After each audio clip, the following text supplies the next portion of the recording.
Okay, mga kaibigan, magandang araw po sa inyo lahat ulit. Ayan, sa lahat ng ating mga subscribers, followers, at sa lahat ng mga sisend ng mga magagandang mensahe, and of course, sa mga comments nyo na magaganda. Yung ilan naman, hindi naman kaya-aya ang comment, pero welcome pa rin. At sanay na ako sa bashers, diba? So, Diyos ko, nung since 2020, 2021, 2022, na sandabakbak yung bashers ko. And alam nyo, isang taon mahigit ako na nag-stop mag-vlog dahil ang daming bashers. Kasi that time, hindi talaga ako sanay na may bashers. So, ini-stop ko muna ang pagbablog ko kasi nga, di ko kaya talaga yung mga bashers. Talagang matatalim ang kanilang mga dila magsalita. So, as in talagang grabe.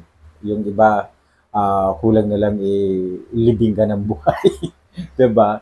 Anyway, mga kaibigan, ang pag-uusapan natin ngayon ay tungkol sa kay Angelica Yulo. Of course, siya na naman ulit ang tatanggap ng award. Ayan, tatanggap siya sa October 22 ng isang parangal social, 'di ba?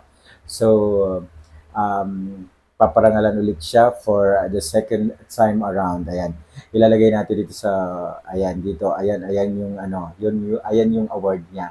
Ayan. So, mga kaibigan, this is actually pang third na sana niya ito, pero yung pangalawa hindi nga niya napuntahan at hindi niya na-receive dahil sa mga bagay na hindi maiiwasan, 'di ba? Na nagkasakit nga siya, nilagnat siya, sumakit yung mga katawan niya dahil sa kakatinda. Pero at least ngayon, naka-recover na siya, 'di ba? Hataw na naman ulit. Hataw na naman ulit ang lola nyo. So, at least, 'di ba, maganda kasi magkasakit man siya ng isang araw, kinabukasan, recover na siya. Yan naman talaga ang dapat, hindi yung forever kang magkakasakit at nakahiga. Nako, sabi nga niya, bawal magkasakit at bawal huminto, bawal tumigil dahil marami siyang binubuhay ng mga sa pamilya niya. Of course, hindi naman yung sinabi na siya lang ang buong buhay kasi tumutulong naman si yung asawa niya si Mark Yulo, tumutulong naman yung isa niyang kapatid si Joriel, and tulong-tulong naman sila. Pero talagang although itong si Angelica talaga, siya talaga yung ilaw ng tahanan, siya talaga yung kailangan kahit papaano ay maghanap buhay din siya para makatulong sa pangangailangan ng kanyang pamilya. So, yun nga. And natutuwa ako dahil marami ang mga nagtitiwala kay Anggi, kay Angelica. Kamakailan nga lang, i-content pala natin bukas ang about sa kanilang dalawa ni Ay de las Alas. Abangan niyo po yan. And natutuwa ako dahil maraming mga taong nagtitiwala sa kanya, maraming taong gustong tumulong sa kanya, maraming taong open ang kaisipan, naiintindihan siya, naunawaan ang kalagayan niya, na siya nga ay isang ina, na siya ay isang ilaw ng tahanan, na hindi lang dapat ilaw ng tahanan, kundi talagang kailangan igapang mo talaga ang mga anak mo dahil meron pa siyang tatlong anak. Although dalawa na lang kasi ang isa may asawa na, si Eliza and si Eldro ang kanyang kumbaga kailangan pagtuunan pa nila ng pansin kasi si Carlos nga 'di ba may sarili ng buhay, wala na sa poder nila, umalis na, nagkaroon na ng sariling buhay kaya ayun, um, pinabayaan na rin nila. So tama lang naman na wag na nilang i-insist ang kanilang mga sarili kung ayaw na talaga ni Carlos na sila ay maging parte pa ng kanilang pamilya. Pero dahil nga sa siguro niiwas din si Carlos sa mga intriga kaya hindi mo na siya um, hindi mo na siya lumalapit sa kanyang pamilya. Pero time will come. Time will come. Ayan. So, abangan natin yan. Time will come na yan kung kailan at kung saan, kung mangyayari pa ba o hindi na. Pero panalangin natin na mangyari kasi kailangan nating makakita ng magandang eksena sa pamilya ng Yulo family. And isa pa sa mga gusto kong makita yung manalo si Eldro or maging part ng Philippine team sa darating na 2028 ah, Olympics sa Hollywood sa US gaganapin. At isa 'yun sa mga pinagdadasal natin na makasama at maging part si Eldro ng team. Sabi ko nga pag kay 20, kung halimbawa maging part si Eldro, 2027 pa lang mag-book na ako ng ticket puntang US kasi may US visa na rin naman ako. Ah, at least mura-mura pa 'yun na mura-mura pa yung ticket. So one year, one year. Grabe naman yung 1 year ang preparation. So yung iba nga nagbo-book 6 months bago mag-fly kasi nga mas mura, 'di ba? So yun ang gagawin ko pag in case na makasali nga si Eldro sa Philippine team na lalahok sa Olympics sa US, 'di ba? Sa ano to sa California gaganapin. So marami tayong friends diyan sa California na magiging kasama natin diyan na manood ng laban if ever. Pero yung mahirap talaga yung makasali, maka-join dahil maraming gagawin, marami pang rehearsal, practice.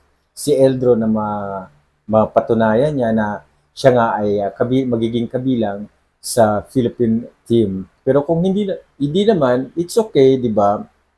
Pero I know si Eldro hindi to papayag na hindi makasama dahil dream niya talaga na yung yung medal ni kuya niya ay maagaw niya, 'di ba? Maagaw niya, makuha niya, matalo niya kasi yun talaga sa mga interview sa kanya, matalo niya si kuya niya. So tingnan natin kung mangyayari ba ito o paano ang magiging sitwasyon dahil ngayon pa lang 3 years pang hihintayin natin. So 16 si Eldro ngayon, so 3 years 18 na siya, so pwede na siya 18 years old.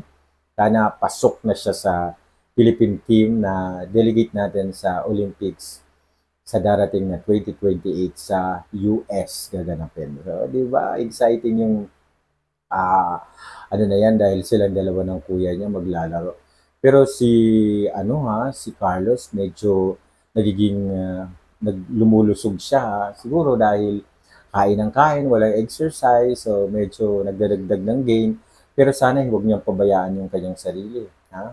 Kasi mahirap na, di ba? So probably siguro sa 22 kasama rin si Eldro dahil si Eldro ay awardee din pareha sila awardee ng kanyang mother, di ba, si Angelica. At natutuwa kay Angelica dahil larawan siya ng isang tunay na ina na hindi nagpapagapi sa anumang hamon ng buhay, sa problema, sa kinakaharap niyang mga suliranin. So para silang siyang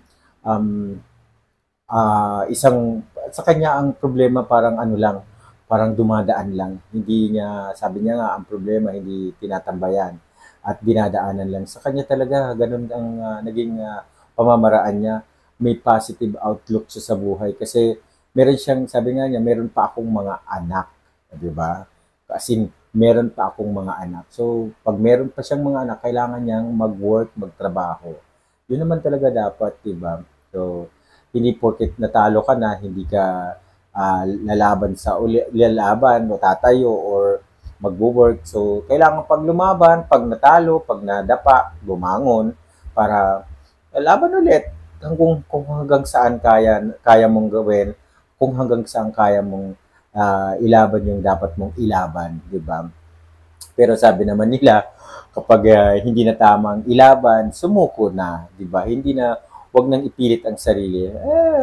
Kasabihan lang naman yun, pero who knows, di ba? So, tingnan natin ang magiging sitwasyon, kung ano ba, kung talagang papalarin si Eldro, go tayo, watch tayo, and cheer natin ang team Philippines. Siguro this time, pag nanalo si Eldro, lahat tayo magbubunyi kasi ito pro-family, ito si Eldro.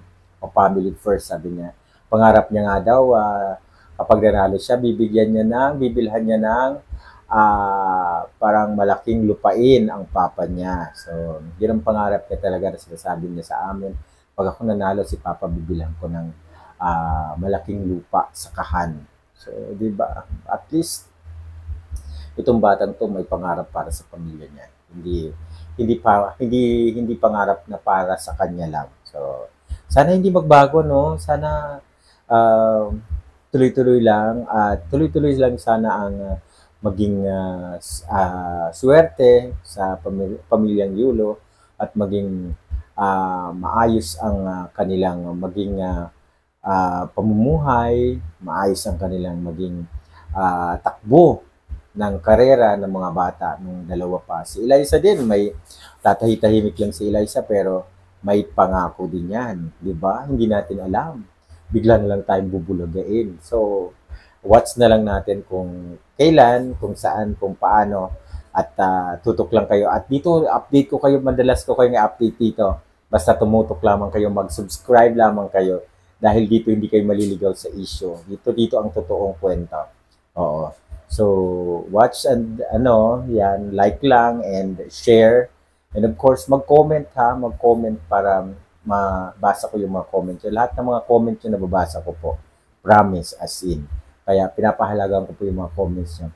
Yung sa mga bashers, nako, wag na lang. Kasi, kasi nakakasakit din kayo ng damdamin. Diba? Maraming salamat sa yung pagtutok ngayong araw na ito. Maraming salamat. Love, love, love.